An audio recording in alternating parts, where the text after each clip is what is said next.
નમસ્તે પ્યારે મિત્રો, આજે આપણે આવ્યા છીએ હળવદ ઝાલાવાડ શહેરની અંદર, જ્યાં નવજીવન વિકલાંગ સેવાશ્રય નામની સંસ્થા ખૂબ લાંબા સમયથી કામ કરી રહી છે. ખાસ કરીને જે લોકો અગરિયા લોકો છે, જે એના બાળકો ઘરે એના મંદબુદ્ધિ બાળકોનો જે જન્મ થાય છે ને, એના સર્વાંગી વિકાસ માટે આ સંસ્થાએ નેમ લીધી છે. એટલે 25 વર્ષથી એવા દિવ્યાંગ વ્યક્તિઓ માટે સંસ્થા કામ કરી રહી છે. આપ જોઈ રહ્યા છો, આ મિત્રો અહીંયા અભ્યાસ કરી રહ્યા છે, એમનો ક્લાસરૂમ્સ છે અને એમના વિકાસ માટે હર એક પ્રકારની પ્રવૃત્તિ આ સંસ્થા દ્વારા કરવામાં આવી છે.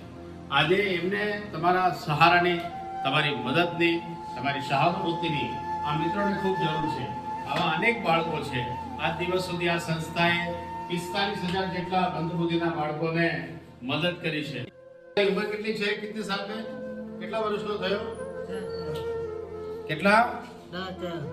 એની ઉંમર છે 18 વર્ષ, પણ તમને લાગશે નહીં, એનો વિકાસ નથી થયો. અમારા ટીનાબેન છે, જે પોતે બંને પગે દિવ્યાંગ છે અને સ્પેશિયલ બીએડ ટીચર તરીકે એ સેવા આપી રહ્યા છે.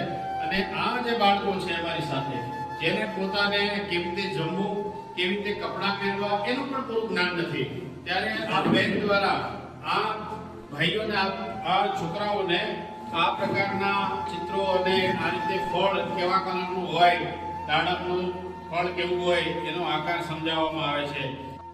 બાળક પણ પોતે આત્મનિર્ભર બની શકે એ દિશામાં આ સંસ્થા કાર્ય કરવા ઈચ્છી રહી છે. ત્યારે ચોક્કસપણે આપ અમને અમારી પ્રવૃત્તિને નિહાળી આ બાળકોના વિકાસ માટે આપનો સાથ અને સહયોગ આપશો. જય હિન્દ, વંદે માતરમ, નમસ્તે.